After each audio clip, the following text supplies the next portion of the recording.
आप सभी का होम साइंस क्लासेस में स्वागत है। आज के वीडियो में हमारा आज का टॉपिक है आहार नियोजन। आहार नियोजन के जितने भी इम्पोर्टेंट क्वेश्चन हैं इस वीडियो में हम सॉल्व करेंगे। जैसे कि आप सभी को पता है होम साइंस का महा प्रैक्टिस सेट चल रहा है जिसमें हम टॉपिक वाइज क्वेश्चन सॉल्व कर रहे हैं। चाहे क्वेश्चन किसी भी स्टेट से आया, किसी भी एग्जाम में पूछा गया हो, वो सारे आंसर आपको यहाँ पे मिलेंगे। तो चलिए आज का वीडियो स्टार्ट करते हैं।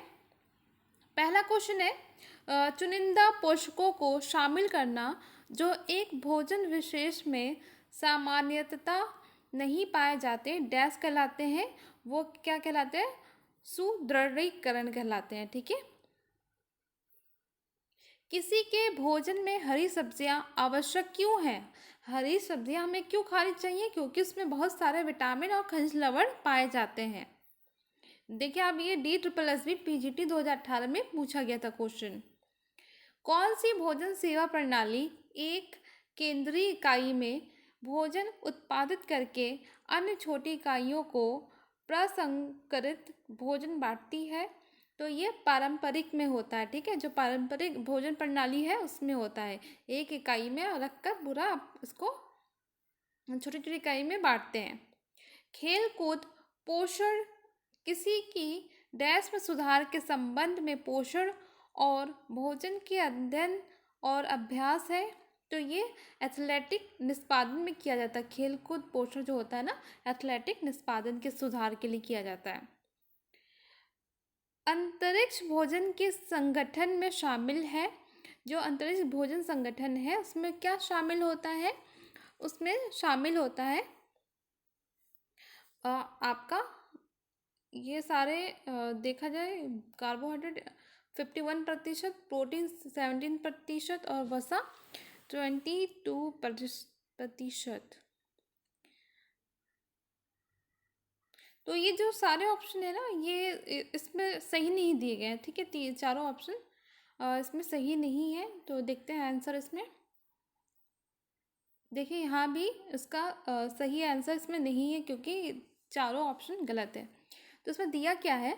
आधुनिक अंतरिक्ष यात्रियों के पास चुनने के लिए विभिन्न प्रकार के मुख्य पाठ्यक्रम है और कई फलों के सलाद और स्पेगेटी जैसी वस्तुएं सहित उपलब्ध खाद्य पदार्थों की सूची से व्यक्तिगत मेन्यू का अनुरोध करते हैं। ताज़ा फल और सब्जियां जिन्हें कमरे के तापमान पर सुरक्षित रूप से संग्रहित किया जा सकता है, उन्हें अंतरिक्ष उड़ानों पर खाया जा सकता है। तो अंतरिक्ष उड़ानों के लिए जो अच्छे रूप से संग्रहित किया जा सकता है वही भोज्य पदार्थ वहाँ पे खाते हैं। नेक्स्ट है भोजन आवृत्ति प्रश्नावली, जिसे क्या कहते हैं? FFQ शॉर्ट फॉर्म में कभी आया तो आप लोग कंफ्यूज मत होना।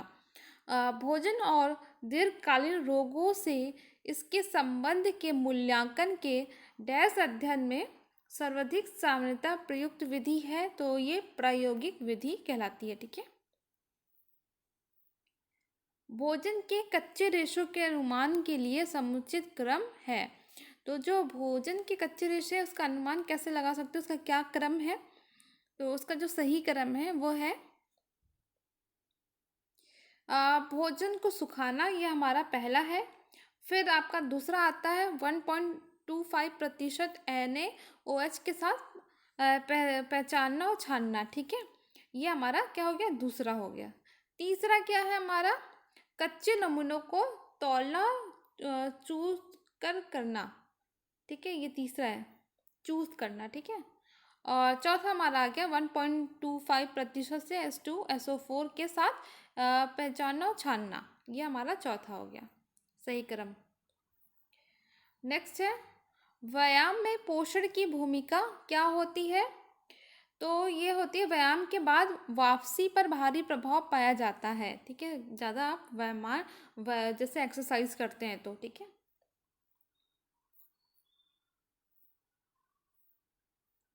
नेक्स्ट है एक व्यायाम के दौरान एक व्यायामी को क्या करना चाहिए? ठीक है, तो क्या होता है उनमें? तो होता है आपका खपत जितना ही पूरे दिन में पीना चाहिए। ठीक है, जितना आप जैसे व्यायाम करते हैं, एक्सरसाइज होता है, तो पसीना क्या होता है, बहुत निकलता है, तो डिहाइड्रेशन ना हो इसके लिए आपको उतना ही पानी पीना चाहिए।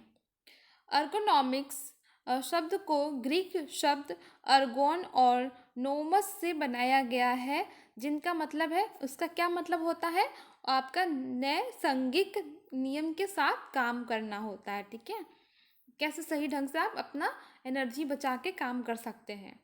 नेक्स्ट है, तेल या मछलियों के उस घटक का नाम बताइए जो कि बच्चों में मस्तिष्क के विकास में मदद करता है। ऐसी कौन सी मछली है, ओमेगा 3 फैटी एसिड, बहुत मस्तिष्क हमारे ब्रेन के लिए बहुत अच्छी होती है।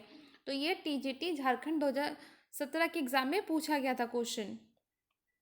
नेक्स्ट है, नियम के अनुसार एक व्यक्ति को इनमें कितने मूत्र विसर्जन के लिए पर्याप्त पानी पीना चाहिए, तो इसमें 800 से 1000 मिलीलीटर मूत्र प्रतिदिन निकलता है। ठीक है, उस प्रोटीन का नाम बताइए जो सर्दी और फ्लू से लड़ने में मदद करती है, क्योंकि उसमें बीटा ग्लूकेन्स और इम्यूनोग्लोबिन शामिल होती है। ठीक है, प्रतिरक्षा प्रणाली का और शरीर की प्रगति निर्विषीकरण प्रक्रिया में सहयोग करती है। तो आपको उस प्रोटीन का नाम बताना, तो उस प्रोटीन का नाम है ग्लोबुलिन प्रोटीन है, जो आपके शरीर में पाई जाती है, जो फ्लू से लड़ने में मदद करती है। ठीक है,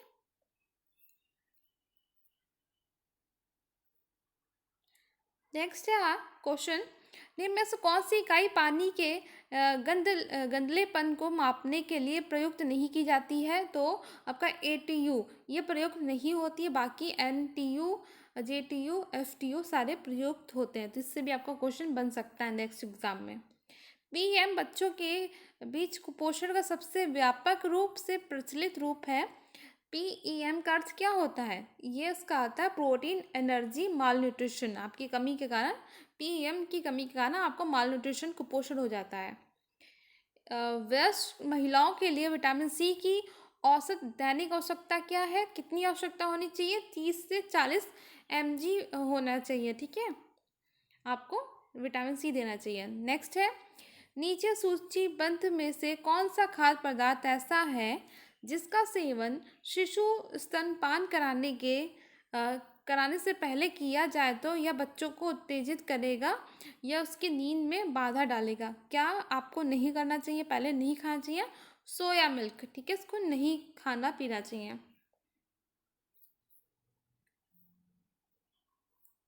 नेक्स्ट है, सामान्य गर्भावस्था के दौरान निम्न में से कौन से फल के सेवन से बचा जाना चाहिए।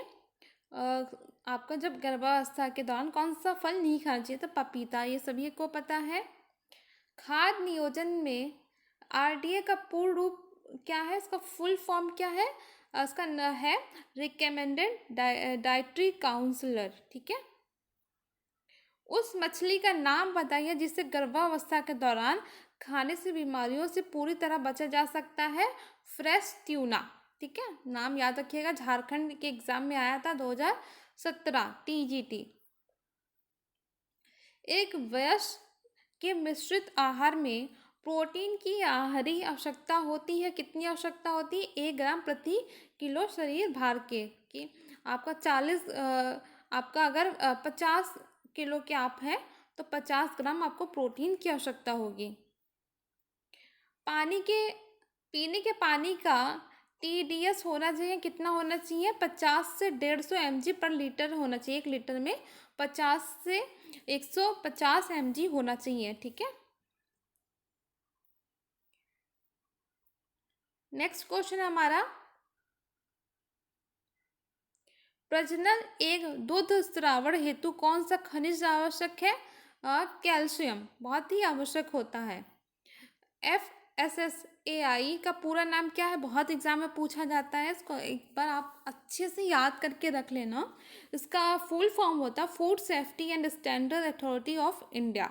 ठीक है, एग्जाम में बहुत पूछा जाता है, आप कहीं भी किसी से मतलब आप कंफ्यूज मत होना। ठीक है, ऑप्शन सी बिल्कुल सही है। गर्भावस्था के दौरान कुल प्रोटीन बनती है, कितनी प्रोटीन बनती है? और 900 mg पर 900 ग्राम प्रोटीन बनती है। आहार तालिका के लिए आवश्यक है, क्या है? फूड लिस्ट आवश्यक है, तभी आप आहार तालिका बना पाएंगे। आधारित सर्वेक्षण की एक विधि है, कौन सी विधि है? आपकी 24 घंटे अनुश्रवण, जो आप 24 घंटे में खाते हैं वो आपकी एक विधि है। नेक्स्ट क्वेश्चन है हमारा, शालेय भोजन कार्यक्रम को बालकों की डैश आवश्यकता की पूर्ति प्रतिदिन की दैनिक मात्रा के अनुसार करनी चाहिए, कितनी? 2/3 होनी चाहिए। निम्न खाद्य पदार्थों में प्रोटीन की गुणवत्ता बढ़ाने के लिए प्रोटीन संपूरक कार्य के सिद्धांत का उपयोग होता है। क्या उपयोग होता है? मिस्सी रोटी, आप इससे अपना प्रोटीन बढ़ा सकते हैं। हरी पत्तेदार एवं पीली सब्जियों का सर्वोत्तम स्रोत है, कहाँ से? बीटा कैरोटीन इसमें सबसे ज़्यादा पाई जाती है। अगर बीटा कैरोटीन लेना चाहते हैं तो हरे पत्तेदार सब्जियां खानी चाहिए। नेक्स्ट क्वेश्चन है, खाद्य सुरक्षा एवं मानक एक्ट के खाद्य सुरक्षा एवं मानक एक्ट ने परिरक्षकों का वर्गीकरण इस प्रकार किया है, खाद्य ग्रेड और खाद्य गैर खाद्य ग्रेड दोनों बनाकर इसको आप वर्गीकृत किया गया है। निम्नलिखित में से कौन सा वर्णन ब्लांचिंग के बारे में बताता है? तो ब्लांचिंग में क्या होता है? उबलते पानी में खाद्य पदार्थों को कुछ मिनट के लिए डालते हैं, फिर ठंडा करते हैं। कैसे? जैसे कि आप कोई हरे पत्तेदार है सब्जी, आप पहले इसको 1-2 मिनट के लिए गर्म पानी में डालेंगे, ठीक है, तुरंत निकाल के ठंडे पानी में, बर्फ़ वाले जो पानी है उसमें डालेंगे, जिससे कि उसका कलर, आपका जो हरा ग्रीन कलर है वो बना रहेगा, उसका कलर नष्ट भी नहीं होगा। अतिसार के रोगी को भोजन देना चाहिए, कैसा भोजन देना चाहिए? कम रेशा युक्त भोजन देना चाहिए, ज़्यादा रेशा जो फाइबर होता है वो नहीं देना चाहिए। आपको यहाँ पे आता है सूची मिलान करना, ठीक है, तो सूची मिलान करना है, सूची फर्स्ट और सूची सेकंड को मिलाइए, सूची के नीचे दिए हुए कोड का उपयोग करते हुए सही उत्तर छांटना है आपको। तो इसमें जो पहला अनाज, ठीक है, अनाज क्या है? किसमें कार्बोहाइड्रेट ज़्यादा पाया जाता है? दलहन में, आप सभी को पता है दलहन में क्या पाई जाती है सबसे ज़्यादा? प्रोटीन, ठीक है। सब्जी और फल में विटामिन और खनिज लवण। तेल में, जल्दी बताइए, तेल में जी कैलोरी ज़्यादा पाई जाती है। नेक्स्ट है, यहाँ भी आपका सूची मिलान है, सूची फर्स्ट में सक्रिय घटक और सूची सेकंड में मसाले हैं, तो इसका आपको सही मिलान करना है। तो जो आपका पहला है एलाइन आइसोथायोसाइनेट, ये किस में पाई जाती है? सरसों में, ठीक है। ये सारे क्वेश्चन याद रखिए, बहुत इंपॉर्टेंट है, नेट में तो बहुत क्वेश्चन पूछा जाता है ये। एलिन, ये बार बार पढ़ाया गया आपको, एलिन आपका लहसुन में। करक्यूमिन, बताइए ये करक्यूमिन किस में पाई जाती है? हल्दी में। यूजिनॉल, यूजिनॉल पाई जाती काली मिर्च में।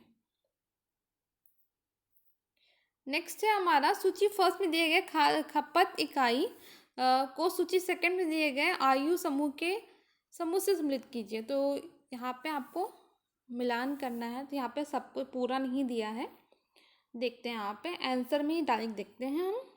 यहाँ पे आपका सूची फर्स्ट है या सूची सेकंड।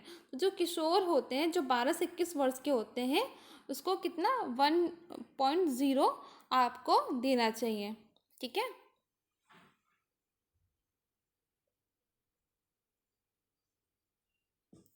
कितनी खपत इकाई होनी चाहिए? यहाँ पे आपका खपत इकाई है, ठीक है, और ये आपका आयु समूह है।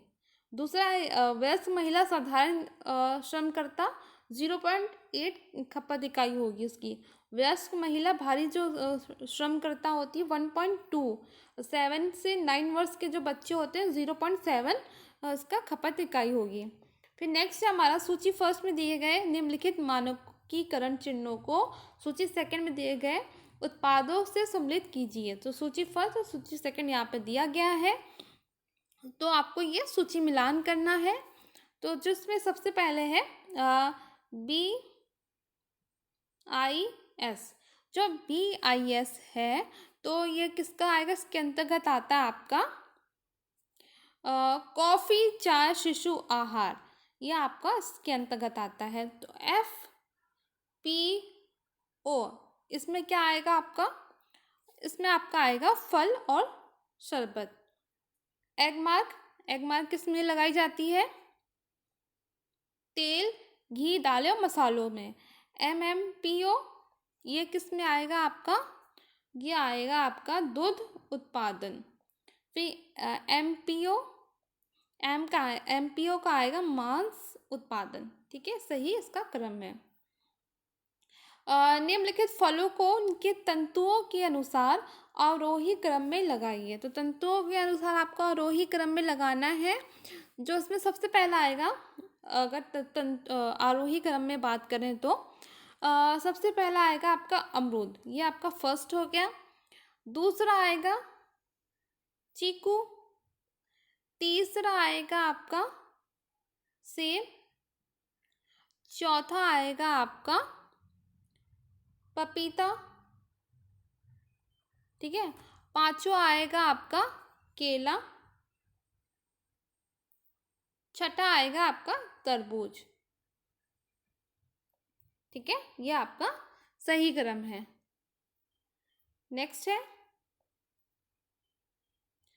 फल जैसे आम, पपीता, आड़ू और खुमानी संपन्न होते हैं किस, इसमें सबसे ज़्यादा क्या पाए जाते हैं, इसमें सबसे ज़्यादा आपका एंटीऑक्सीडेंट पाया जाता है, कार्बोज पाई जाती है और घुलनशील रेशा जो होते हैं वो इसमें पाए जाते हैं, तीनों आपका। 6 से 11 वर्ष के स्कूल के बच्चों के लिए मध्याह्न भोजन, जिसे हम क्या कहते हैं, मिड डे मील कहते हैं ना, कार्यक्रम में निम्नलिखित शामिल है। इसमें क्या क्या शामिल होते हैं, इसमें होते हैं 450 की कैलोरी और 812 ग्राम प्रोटीन प्रतिदिन दिया जाता है। ठीक है, और गर्म पका हुआ भोजन दिया जाता है। और क्या होता है इसमें, स्कूल में उपस्थिति बढ़ाने के लिए की जाती है। निम्नलिखित खाद्य घटक में एंटीऑक्सीडेंट प्रभाव है। तो सबसे ज़्यादा एंटीऑक्सीडेंट किसमें पाई जाती है आपकी, ये आपको बताना है। तो इसमें आपका आएगा फिनॉल, ठीक है, फिनॉल आएगा, कैरोटीनॉइड आएगा, ठीक है, विटामिन ई, ठीक है, और किसमें विटामिन सी, ये आपके सही क्रम में। ठीक है, जिन पोषकी मूल्यांकन की प्रणाली जीव रसायन जिसे बायोकेमिकल प्रणाली का प्रयोग नहीं है, तो आपको बताना है इसमें से कौन सा नहीं है, बायोकेमिकल का जो प्रणाली है कौन सा नहीं है, वो है आपका रक्तचाप।